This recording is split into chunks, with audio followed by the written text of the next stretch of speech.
नमस्कार दोस्तों, मैं हूं मनोज कुमार गुप्ता। आप देख रहे हैं मेरे चैनल को जिसका नाम है रेगुलर क्लासेस फॉर अकाउंट। सामने दिख रही है मैनेजमेंट अकाउंटिंग की बुक केजी पब्लिकेशन से, और कैश फ्लो स्टेटमेंट चल रहा है, कैश फ्लो एनालिसिस चैप्टर, और चैप्टर में क्वेश्चन चलेगा 8th। तो स्क्रीनशॉट ले लेना। 7 तक तो हो ही गया था, आप वीडियो देख चुके हैं। 8 पढ़ो शिवानी।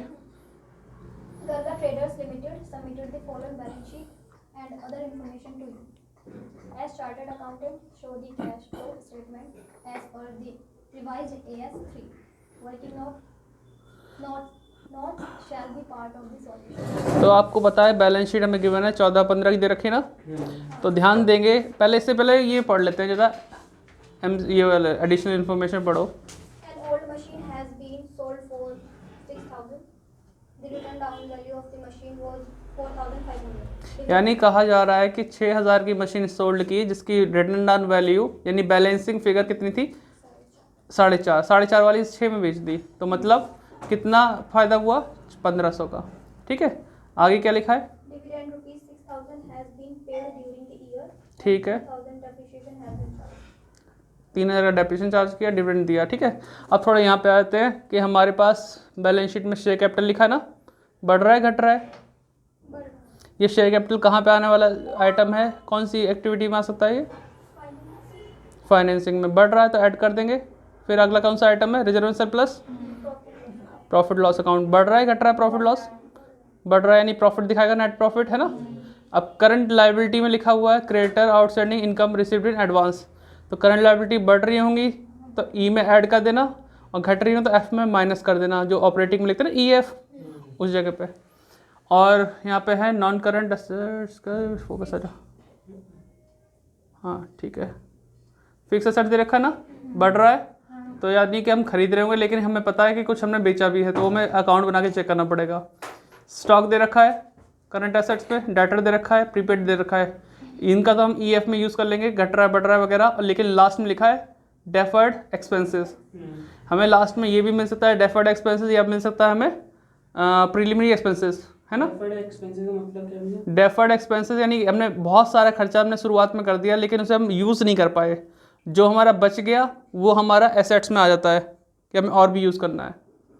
जैसे कि अरे यार फोकस तो हो जा, ये ठीक है। ठीक है, अब यहाँ पे फोटो स्क्रीनशॉट ले लेना, फिर आगे बढ़ते हैं। तो मैं बता रहा था डेफर्ड हो गया जैसे कि खर्चा है ना, और प्रीलिमिनरी एक्सपेंसेस हो गई, स्टार्टिंग में खर्चे हो जाते हैं, और लार्ज अमाउंट में खर्चा हो जाता है जिसको हम यूज़ कर सकते थे, लेकिन हम एक साल में यूज़ नहीं कर पाते। तो जितना यूज़ कर लिया वो तो हमारा नुकसान हो गया एक्सपेंसेस, जितना बच गया यूज़ करने के लिए वो हमारा एसेट में शो हो जाता है कि हमें और आगे यूज़ करना पड़ेगा। इसका मोस्ट अच्छा सा एग्जांपल ये है कि एडवर्टीजमेंट एक्सपेंसेस जो होते हैं विज्ञापन के, लार्ज अमाउंट में अगर खर्चा कर दिया, 1-1.5 लाख का कर दिया, और ऐसी एडवर्टीजमेंट कराइए कि जिसकी लाइफ भी 10 साल तक रहेगी। 1 लाख खर्च किया और ऐसी एडवर्टीजमेंट पर खर्च किया जिस पे उसकी लाइफ भी कितनी है? 10 साल तक है। अब 1 लाख का यूज़ हम 1 साल में तो यूज़ कर नहीं सकते, कब तक करेंगे? 10 साल में। अगर 1 साल में यूज़ कर पाएंगे तो कितना कर पाएंगे? हद से हद 10,000 का। भाई 1 लाख को 10 से डिवाइड करोगे, 10,000 हर पर ईयर यूज़ कर पाओगे, कंज्यूम कर पाओगे। तो जो 10,000 कंज्यूम कर लिया वो प्रॉफिट एंड लॉस में आ सकता है, पर जैसे ट्रेडिंग प्रॉफिट लॉस बनाते हो ना, प्रॉफिट लॉस में आ गया क्योंकि आपने यूज़ कर लिया, खर्चा हो गया आपका। बाकी 90,000 अगले साल के लिए वेट करोगे ना, तो 90,000 का बैलेंस कहाँ शो होता है? एसेट साइड में। किसमें शो होता है? एसेट्स में, क्योंकि ये एक एसेट्स है जिससे हमें पैसा तो नहीं मिलने वाला, लेकिन हम उसे यूज़ कर सकते हैं। तो जैसे होता है फिक्टिशियस एसेट्स होती हैं, जैसे बोलते हैं हम फिक्टिशियस एसेट्स, मतलब एक खर्चे का बैलेंस, एक्सपेंसेस का बैलेंस जिसे हम यूज़ नहीं कर पाए, बचा हुआ बैलेंस जो कि हमें कोई कैश नहीं दे रहा, ना हम इसे सेल कर सकते। कृत्रिम संपत्तियां बोलते हैं उन्हें। भाई मैंने डेफर्ड एक्सपेंस से ये सुना है कि जो जैसे हम सेल करते हैं ना किसी भी चीज की, हाँ। तो अनुमान लगा के जो मतलब जैसे मान लो मैंने 10 लाख की सेल का अनुमान लगा लिया, तो उतना पैसा देंगे, और अगर जैसे उससे ज्यादा सेल होगी तो वो बाद में देना पड़ता है। एक्सपेंसेस वो कहाँ होंगे फिर? वो तो रिवेन्यू वाली बात होगी। तो यार सेल्स तो रिवेन्यू होती है, अभी हम बात करें डेफर्ड एक्सपेंसेस की। या वो डेफर्ड टैक्स होता है? वो डेफर्ड टैक्स के लिए होता है, यूज़ की हम ज़्यादा फालतू दे दिए अनुमानित से ज़्यादा, वो अलग चीज़ होगी, डेफर्ड टैक्स लायबिलिटी। तो ध्यान रखो, डेफर्ड एक्सपेंसेस हमारा क्या होता है? हमने खर्चा इकट्ठा कर दिया लेकिन उसे यूज़ नहीं कर पाए, जो बच गया बैलेंस वो हमारा कहाँ आता है? एसेट्स में। अब ये एसेट्स हमारी डेफर्ड एक्सपेंसेस घट रहा है बढ़ रहा है, क्या चेक करना? घट रहा है। तो आपका एक तरह से ये चीज़ ऐड होगी, कहाँ पे होगी? जैसे हमारा होता है ना प्रीलिमिनरी एक्सपेंसेस घटता है तो हमें वहाँ दिखाना पड़ता है, ठीक है। कितना घट रहा है, नहीं उसमें बी हेडिंग में दिखाना पड़ेगा, ठीक है। जैसे गुडविल एमोर्टाइज होता है तो वहाँ दिखाना पड़ता है, उसी तरह से। तो अभी इसका फॉर्मेट बनाते हैं, बातें तो ज़्यादा होगी, पता नहीं चलेगा। क्वेश्चन नंबर 8 है,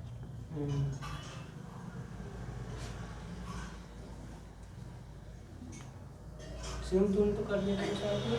हाँ ये तो कर लाया। एक ही क्वेश्चन न्यूमेरिकल करके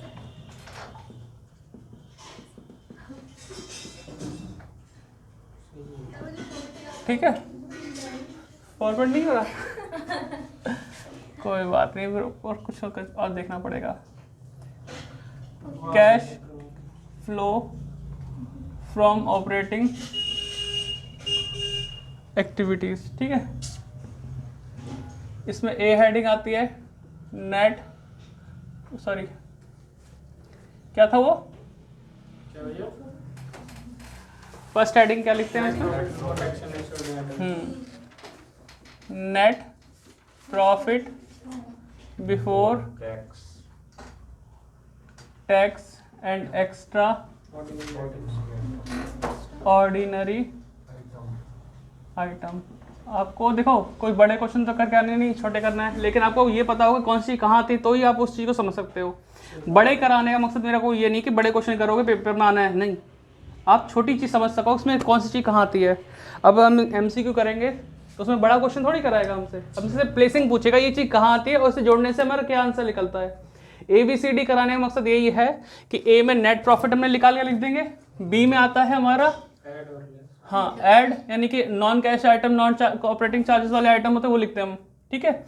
आइटम टू बी एडेड, जोड़ने वाले आइटम, लेकिन इसमें लॉस वाले आइटम ही होते हैं जो हमें लिखने पड़ते हैं, नुकसान वाले टाइप के। वो भी नॉन कैश होता है। हाँ वो नॉन कैश, उसमें कैश इन्वॉल्व नहीं होता। C less item to be deducted, ठीक है। तो इसमें नुकसान वाले आइटम जोड़ देते हैं, प्रॉफिट वाले आइटम घटा देते हैं। फिर इसका D हेडिंग आती है, मेन चीज़ है D को ध्यान रखो कि D कैसे निकलता है, A में B को प्लस करते, C को माइनस करते, तब D आता है, क्योंकि ऑब्जेक्टिव में पूछेगा operating profit before working capital changes निकालो, बिफोर वर्किंग कैपिटल चेंजेस। तो उसके लिए नेट प्रॉफिट अगर है हमारे पास तो आइटम टू बी एडेड वाले जोड़ देंगे, घटाने वाले माइनस करते, हमारा आंसर सामने होगा। लेकिन हम अगर यही नहीं पता कर पाए कि आइटम टू बी एडेड में क्या क्या आ सकता है, तो जो आ सकता है ऐड में वो लेस में लिख दिए तो काम खराब हो जाएगा। तो बस हमें फॉर्मेट को याद रखना पड़ेगा, operating profit before working capital changes, ठीक है। फिर E आता है, फिर F आता है ना, एड लेस, ठीक है। GHI में आंसर, H में आता है, G में आता है कैश जनरेटेड फ्रॉम ऑपरेशन। देखो ये वाली हेडिंग फॉर्मेट में नहीं लिखी गई है, लेकिन अगर कोई पूछे कैश जनरेटेड कैसे आता है, ये सारा सॉल्व करके यहाँ पे कैश जनरेटेड आता है। इसमें से अगर लेस कर दो tax paid, income tax paid, tax paid एक ही बात है, वो माइनस कर दो तो आई आंसर आ जाएगा हमारा कैश फ्लो फ्रॉम ऑपरेटिंग या यूज्ड इन ऑपरेटिंग, ठीक है। इसीलिए हम फॉर्मेट को पहले फॉलो कर लेते हैं।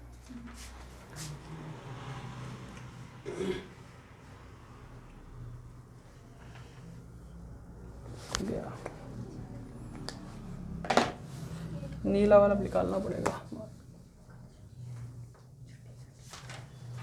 ठीक है। कल छुट्टी है बेटा। सेकंड नंबर लिखेंगे cash flow from investing activities, इसमें हम लिखते हैं ऐड लेस, ठीक है। फिर थर्ड हमारा आता है cash flow from financing activities, ठीक है, ये लिख दिया। इसमें भी आएगा ऐड और लेस, ठीक है। इस तरीके से हमने अपना पूरा फॉर्मेट बना लिया। अब आती है बात उस पर कि हम जो यहाँ लिखते हैं ना वर्किंग नोट में, ये फॉर्मेट कहीं नहीं था, वो अलग से आपको लिखवाया था मैंने, है ना। तो यहाँ लिखते हैं calculation of net profit before tax and extraordinary item. ठीक है, इसके अंदर तो लिखेंगे net profit as per profit and loss account, लिख दिया। हमारे पास अगर हम बैलेंस शीट चेक करेंगे तो 22,500 से 34,500 हो गया। 22,500 से बढ़ते बढ़ते प्रॉफिट कितना होगा, 34,500। तो कितना बढ़ गया, 12,000। ठीक है, सही है ना, सही। ऐड डिविडेंड दिया हुआ है। अब देखो बेटा, यहाँ पे ऐड हमारी 4 आइटम होते हैं। ट्रांसफर टू रिजर्व होता है एक हमारा, propose dividend paid last year वाला होता है, इंटरिम डिविडेंड पेड होता है, और प्रोविजन फॉर टैक्स होता है। 4 आइटम है, अगर है तो लिखो, नहीं है तो कोई बात नहीं। इन सब में सिर्फ एक ही आइटम है डिविडेंड पेड वाला। 6,000 सही है। हाँ।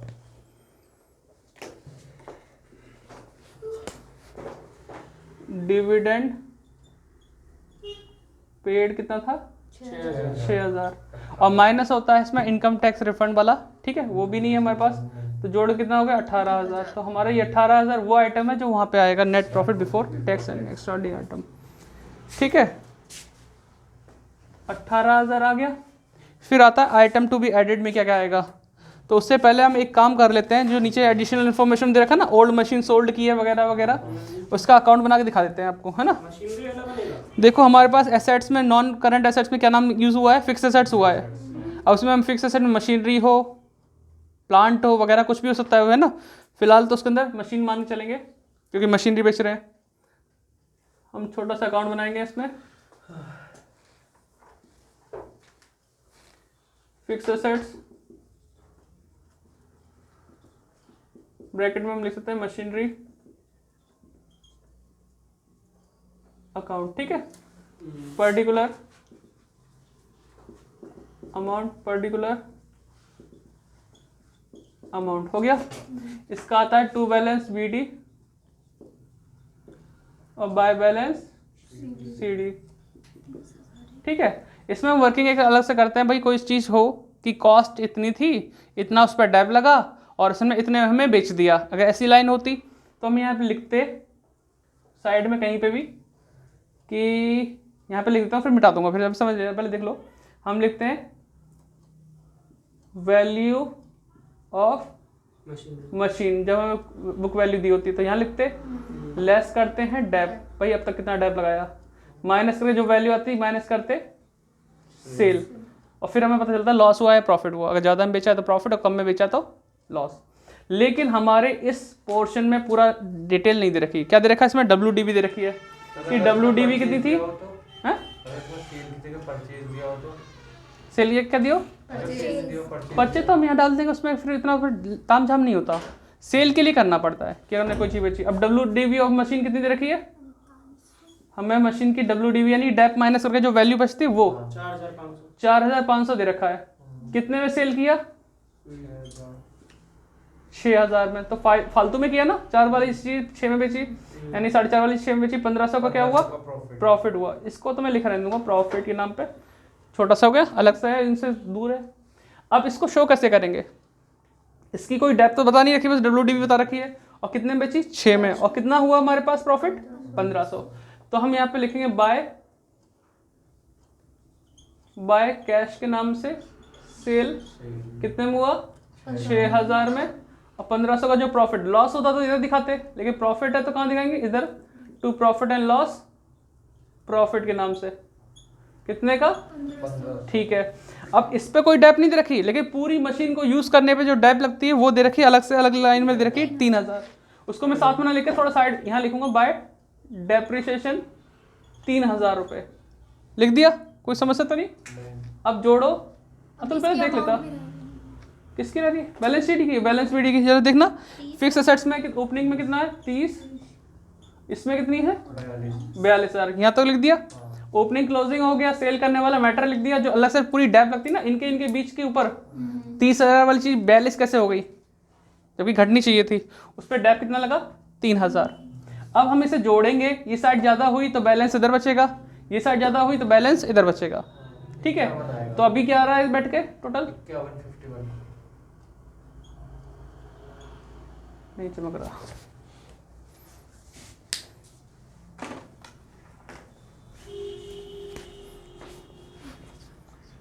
$51,000 है ना, 51,000 हो गया। अब इसमें से हम 31,500 घटाएंगे तो क्या आएगा, 1 2 3 19,500 चाहिए, कितना आएगा? 500 अरे कर ले गया कि डाउट में रह जाए, 500 ही है। तू भी खुश हो नहीं हो रहा,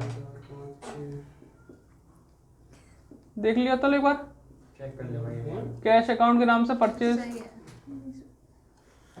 क्योंकि 51,000 में से 30 रह जाएंगे तो 21 बचेगा, एक और घटा दो तो 20 हुआ, फिर 500, चलो ठीक है 19,500 हो गया, ठीक है। पैसे ही पैसा है ना। हाँ अब देखो ये हमने अकाउंट बनाया, इससे हमें क्या मालूम पड़ेगा, इससे कौन कौन सी चीज़ कहाँ जा सकती है। ये जो डेप है वो आइटम टू बी एडेड में आएगा, पहला आइटम मैं वहाँ दिखाता हूँ, आइटम टू बी एडेड में dep on machinery. Profit and loss और सेल वहाँ से इन्वेस्टिंग। हाँ अब देखो ये हो गया, रुको डेप दिखा दिया, सेल हो रहा है कितने का, 6 का। इन्वेस्टिंग में क्या था, सेल परचेज, यहाँ पे परचेज है वहाँ पे सेल है, तो हम ऐड में लिखें सेल ऑफ मशीनरी 6,000 और परचेज किया वो कहाँ आएगा, यहाँ पे परचेज ऑफ कितना आएगा, 19,500 किस में आएगा, ब्रैकेट में 19,500 ब्रैकेट में, हो गया। अब ये जो प्रॉफिट है, अगर ये लॉस होता तो उस साइड लिखा होता, और लॉस को हम आइटम टू बी एडेड में लेते हैं, लेकिन ये प्रॉफिट है तो कहाँ आएगा, आइटम टू बी डिडक्टेड में profit on sale of machinery, ठीक है। कितना आ गया, 1,500, ठीक है। ये सब हमने इसके सारे जितनी अमाउंट आ सब डाल दी। अब इसके बाद हम अपनी बैलेंस शीट पे आ जाते हैं, जैसे हमें करना चाहिए। बैलेंस शीट में पहला आइटम क्या था, शेयर कैपिटल बढ़ रही है घट रही है, कितनी, 7,500 कहाँ आनी चाहिए, फाइनेंसिंग में बढ़ रही है, तो ऐड में लिखा है issue of share capital, issue of share 7500 कितना, 7500, ठीक है। ये आ गया हमारे पास। अगला पॉइंट आता है रिजर्व एंड सरप्लस, उसने प्रॉफिट लॉस वो तो हमने कर दिया। फिर आता है करंट लायबिलिटी में क्रेडिटर, क्रेडिटर बढ़ रहा है घट रहा है, तो EF इन्हीं के लिए होता है, करंट एसेट्स करंट लायबिलिटी के लिए होता है EF। अब ये तो ध्यान होगा ना, EF किस लिए, सिर्फ करंट एसेट्स करंट लायबिलिटी के लिए यूज होता है। अगर क्रेडिटर हमारा बढ़ रहा है तो वर्ड यूज करना इंक्रीज इन क्रेडिटर, ठीक है। इंक्रीज इन क्रेडिटर है कितना बेटा, 7,500 बैठ रहा है क्या, 7,500। फिर आउटस्टैंडिंग एक्सपेंसेस बढ़ रहा है ना, लायबिलिटी बढ़ रही है, इंक्रीज इन आउटस्टैंडिंग एक्सपेंसेस कितना बढ़ रहा है, 3,000 रुपये, तो ये हमने ऐड में लिख दिया। इनकम रिसीव्ड इन एडवांस ये घट रहा है, तो लेस में रहेगा decrease in income received in advance, मतलब अनएक्रूड इनकम बोलते हैं, जो एडवांस मिलता है ना, बिना कमाई मिलता है, 1,500 रुपये, है ना। ये वाली लाइन होगी क्लियर। अब थोड़ा आगे चलते हैं, नॉन करंट एसेट्स वाला मैंने पूरा अकाउंट ही बना दिया। जब आगे चलते हैं तो नॉन करंट एसेट्स लिखा, उसमें फिक्स एसेट्स, उसका तो अकाउंट बन गया, जो जो आना था वो हमने लिख दिया उसमें। फिर आता है स्टॉक, स्टॉक करंट एसेट्स में है ना, बढ़ रहा है घट रहा है, घटने पे ऐड करते हैं ना, डिक्रीज इन स्टॉक कितना, 4,500। अगला है डेटर, डेटर में क्या हुआ बेटा, बढ़ रहा है ना, तो नीचे आ जाएगा इंक्रीज इन डेटर, बेटा कितना बढ़ गया, 22,500। फिर अगला पॉइंट कौन सा था हमारे पास, कैश, तो आंसर निकालने का हमारा प्रीपेड एक्सपेंसेस देखो घट रहा है ना, डिक्रीज इन, कैसी हो जा रही है देखो भी सारी है, इन प्रीपेड एक्सपेंसेस कितना हो गया बेटा, देखना जरा, 1,500। अब लिखा तो डेफर्ड एक्सपेंसेस करंट एसेट में, उसे यहाँ नहीं दिखाएंगे, अगर दिखा भी तो आंसर फिर भी आ जाएगा किसी ना किसी बच्चे का, लेकिन उसकी जगह जो है उसकी जगह और प्रिलिमिनरी एक्सपेंसेस जगह, अगर कहीं लिखा एडवर्टीजमेंट सस्पेंस अकाउंट उसकी भी जगह यहीं पे है, अगर घट रहा है तो क्या हो रहा है संग में इसमें? घट रहा है। कितना? डेफर्ड एक्सपेंस है ना, तो नीचे यहाँ पे बढ़ रहा है। अभी बढ़ रहा है घट रहा है? घट रहा है। घट रहा है 1500 रुपये। डेफर्ड एक्सपेंसेस के नाम पे कितना? 1500। कोई दिक्कत तो नहीं हुई? अब हम ये सारा मुश्किल से कर चुके हैं, लेकिन एक बार एडजस्टमेंट भी देख लेते हैं। सारा कुछ करा नहीं करा। ओल्ड मशीन थी 6000 में बेची, 4500 वाली, उसका तो हमने यूज़ कर लिया। डिविडेंड पेड का हमने अभी तक नहीं किया।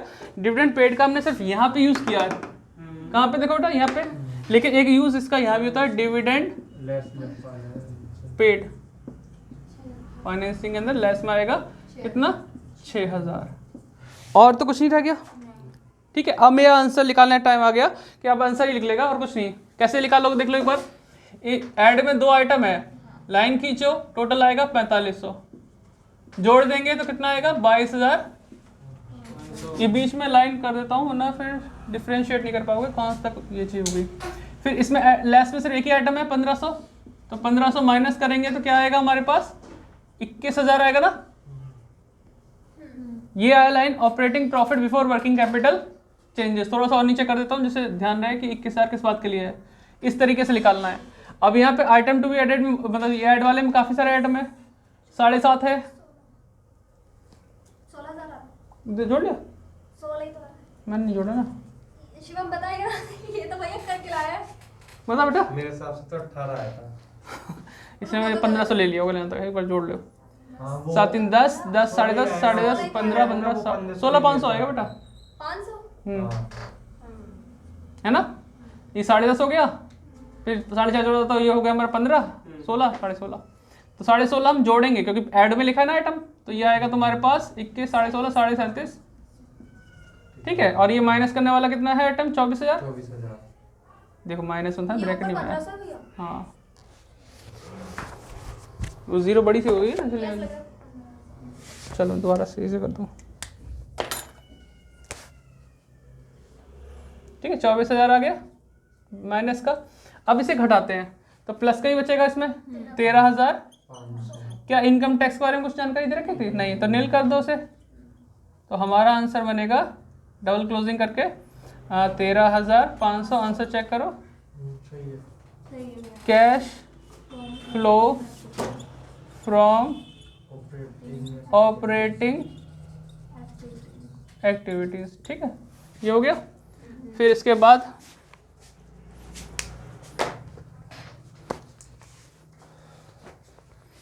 इसमें देख लो, ये प्लस का ही माइनस का है। 13,500 आएगा। कितना आएगा? 13,500 आएगा। माइनस का 13,500। वही इधर लिख देंगे 13,500 double closing. Cash used in investing activities. ठीक है, ये 7.5 है, ये उसका है, तो प्लस का ही आएगा इसमें कितना? 1500। तो कैश फ्लो फ्रॉम ये प्लस में है ना। फाइनेंसिंग, 1500 थोड़ा इधर से लिखूं, प्लस वाली अमाउंट 15,000 में जाएगी और फिर 1300। ठीक है, 1500 आ गया इसका। अब देखो यहाँ पे लास्ट लाइन खींचेंगे,